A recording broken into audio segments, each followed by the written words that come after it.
October SAT is in less than a week from now, and if you want to get a perfect score on your math section, watch this. I got an 800 in SAT Math, and I'm here to show you how to solve some of the hardest questions in the easiest way possible using both Desmos and paper shortcuts. So let's move on. So here's the first question. Let fx equal ax plus b over x minus 2 with real a, b, and x is not equal to 2. Suppose f out of x equals x for all x is not 2, and f out of 0 equals minus 1. Find a and b. So at the first glance, this question can be seen really challenging, but it's actually not. So what we're gonna do first is we're gonna just simply rewrite our equation.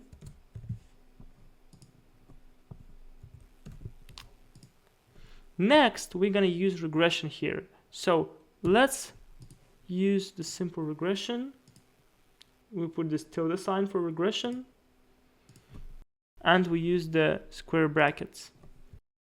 So the first thing is our f out of fx should equal to x, but we see an error here. In order to avoid that error, we're gonna put f out of x1 and x1 here as well. And the second thing what we're gonna write here is f out of 0 is equal to minus 1. So right now we just have two solutions out there. A is equal to 2 and b is also equal to 2. So a is 2 and b is also 2. That's our answer. And let's move on to the next question. Okay, so here's the next question. In triangle RST, RS is equal to ST and the length of RT is 48 units. If tangent R is equal to 7 over 24, what is the area in square units of triangle RST? So let's indicate the points at first. RST. RS is equal to ST, which makes this triangle isosceles. And I also know that the angles at the base of the isosceles triangle are equal as well. Also, I know that its base is equal to 48 units. RT is equal to 48. So, here I also know that the tangent of R is equal to 24. But because R is equal to T, I know that the tangent of T is 7. I know that the tangent of T is 7 over 24 as well. So, I need to use this tangent somehow to solve this problem. And in order to use it, I'm gonna make an altitude from S and down to the base of the triangle. I'm gonna call it SH. I know that the altitude in the isosceles triangle divides its base into two similar parts.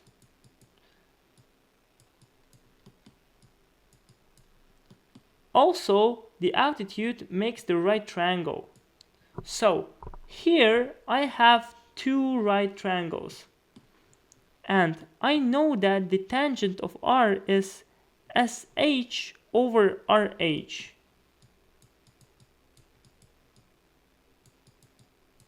Which is equal to 7 over 24. And because I know that RH is 24, I can say that SH is 7.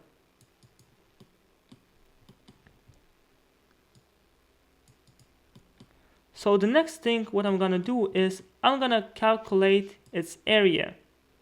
And in order to calculate the area of this triangle, I have to multiply its altitude SH by its base RT and then divided by 2, which is gonna be 7 multiplied by 48 and divided by 2, which is 7 multiplied by 24, and which is 168. And this is answer A. Let's move on to the next question. So the next question that I'm going to explain today is this one. So let's read it. For an electric field passing through a flat surface perpendicular to it, the electric flux of the electric field through the surface is the product of the electric field's strength and the area of the surface. So let's write it. Electric flux is the product of the electric field's strength and the area of the surface. So flux is equal to strength multiplied by area of surface. Okay, so a certain flat surface consists of two adjacent squares where the side length in meters of the larger square is 3 times the side length in meters of the smaller square. So what does it mean? If squares are adjacent, one of their sides is actually living on the side of another. So they basically look like this. And we know that the larger square side is 3 times more than the smaller ones. So it's gonna be 3x and x to the smaller ones. An electric field with strength 29 volts. So we know that 29 volts is our strength per meter passes uniformly through this surface which is perpendicular to the electric field. If the total electric flux of the electric field through this surface is 4,640 volts multiplied by meters, what is the electric flux in volts multiplied by meters of the electric field through the larger square? So what we're gonna do here is we're gonna write like this: 29 multiplied by the area of surface of this. So the area of surface of this is 9x squared plus x squared, because the area of this is 9x squared and the area of surface of this is x squared. So it's basically 10x squared. And what we're gonna need to find here is the larger square's surface, because we will have to find its flux and we already have the strength. So let's move to the Desmos. Here we write this equation.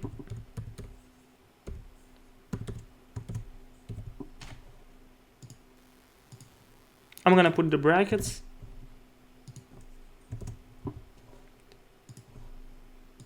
And this will give us 4. So the 4 is 1x. And we know that the surface of the larger square is 9x squared. So it's going to be 9 multiplied by 4 squared, which is 144. And in order to find its flux, we're going to multiply that by the strength, which is 29, and we'll get the answer 4,176. So that's it. Let's move on to the next question. So here's our next question. This question can be seen really challenging at the first glance, but it's actually really easy with the shortcut that I'm gonna show you right now. So in this type of questions, you gotta use this shortcut and it will always work. So first of all, you gotta find the coefficient in front of the variable with the greatest power. It is 26 here. Then you're gonna add the constant, which is 70 here. Then you're gonna multiply it by constant, which is 70 here. And then just plus 1. So the formula is A, the coefficient in front of the variable with the greatest power, multiplied by C, constant, and just plus 1. So this shortcut works on every single this type of question on the SAT Math, and you'll save so much time by doing that, because it is just like 15 seconds and you just keep doing your tasks and do not worry about it at all. So let's move to the next question. Okay, so in this question we're gonna use some geometry formulas, and it's actually worth mentioning that this question appeared on the last September exam, so it's really important to know. Okay, so we have in the figure shown points A, B, C, and E lie on the circle and AB is less than BC. Segment AC is perpendicular to segment BE at point D, and BD is equal to the square root of 246. The diameter of the circle is 125. If CD over AD is R, what is the value of R? So we basically need to find CD over AD. Okay, so what formula I'm gonna use here? I'm gonna use this formula. So BD is H, it is the attitude of the right triangle, the attitude on hypotenuse. So AD is gonna be A and DC is gonna be B. So the formula states that H squared is equal to A multiplied by B. And that's almost everything you need to know to solve this question. Because right now, we know that BD squared is 246 and it is equal to AD multiplied by CD.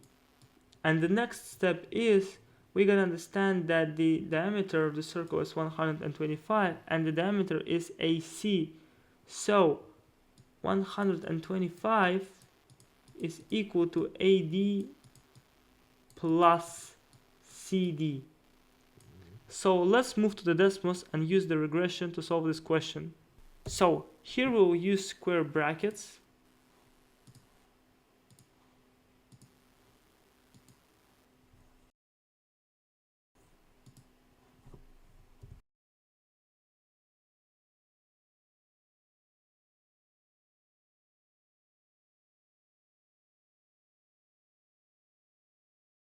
So we know that the biggest side is 123 and the small side is 2. So it's basically 123 over 2 and our answer is 61.5. Let's move on to the next question. So the next question that I would like to show you how to solve, guys, is this one.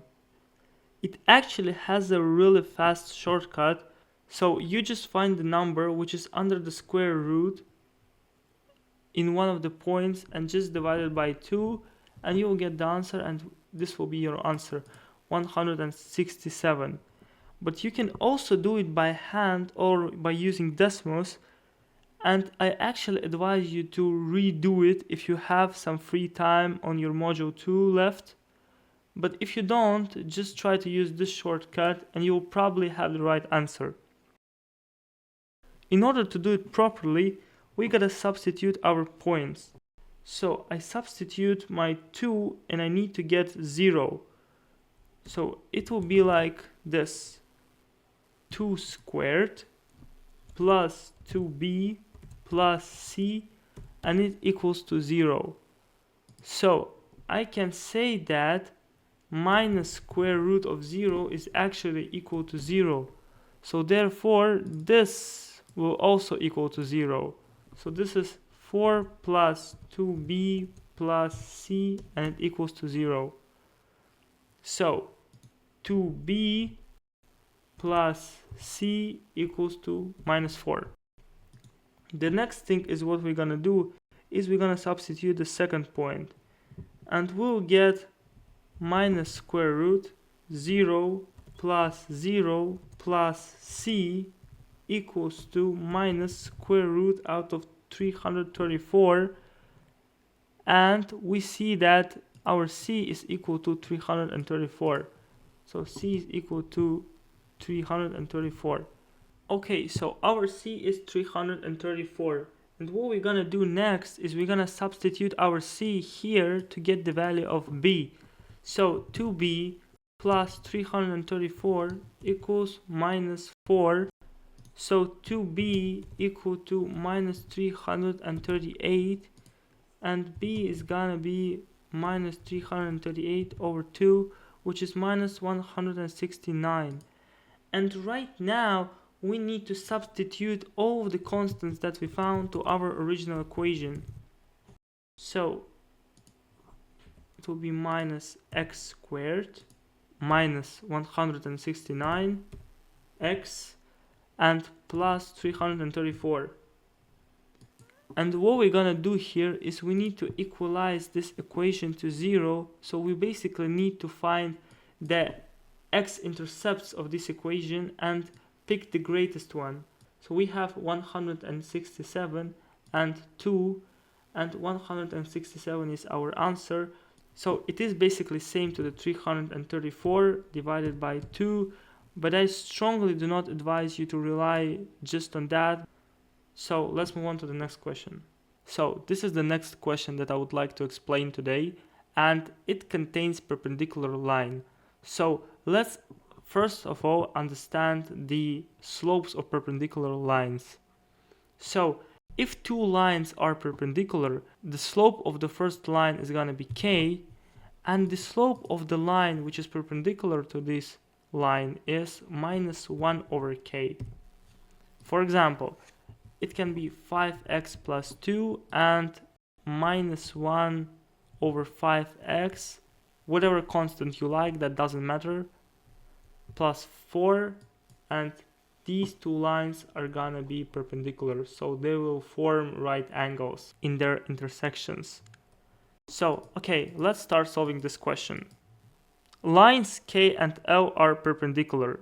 If the point 4, M and 9, M plus 3 lies on line K and the lines K and L intersect at 9, M plus 3, which of the following can lie on line L? So let's start from finding the slope of line K. The slope of line K is gonna be M plus 3 minus M divided by 9 minus 4. So it's basically y2 minus y1 over x2 minus x1. And it's gonna be 3 over 5. So the slope of the line which is perpendicular to it, the line L, is gonna be minus 5 over 3. So we just flip it and add the minus sign. Okay, the next step is we're gonna understand what is M. We have nothing about M, so we can give it any number we would like, and I would give it a number 0. So I know that M is 0, and I need to find the constant of the line L, because I know its slope and I need to find its constant. So basically right now I have this point, 9, 0. So I have minus 15, and in order to get 3, I need to plus 18. So this is gonna be my equation for the line L with the M equals 0. Okay, right now I just need to find which point will appropriate my equation when M equals 0. So let's start from the first point. M minus 6 is minus 6, and it should give us minus 4. No, it's not minus 4. M plus 9 is 9, and it should give us 24. No, it's not 24. Okay, it's 21, and it should give us M minus 17, which is minus 17. Yeah, it gives us minus 17. The answer is C, but I'm gonna do the D anyways. So it's 24, and it should give us 12. But it gives us minus 22. So our answer is C, and let's move on to the last question today. So here is the last question that I would like to explain today, and it states, in the figure below, lines A and B are parallel. What is the value of x plus y? So, okay, let's start with the left slanted line. The angle at the top is 123, so we know that this angle is going to be 180 minus 123, which is 57. And because the lines are parallel, this angle is gonna be 57 as well. Okay, right now let's go to the right bottom angle. So it is 116. So this angle is gonna be 180 minus 116, which is gonna be 64. So this angle is 64 degrees. Right now, we also can assume that these two angles are equal with these two angles. And those are two isosceles triangles, which are actually similar to each other. Okay, so if it's 81 degrees, to calculate each of those angles, we need to make this equation, 180 minus 81 and over 2. And we'll get 99 over 2, which is actually 49.5.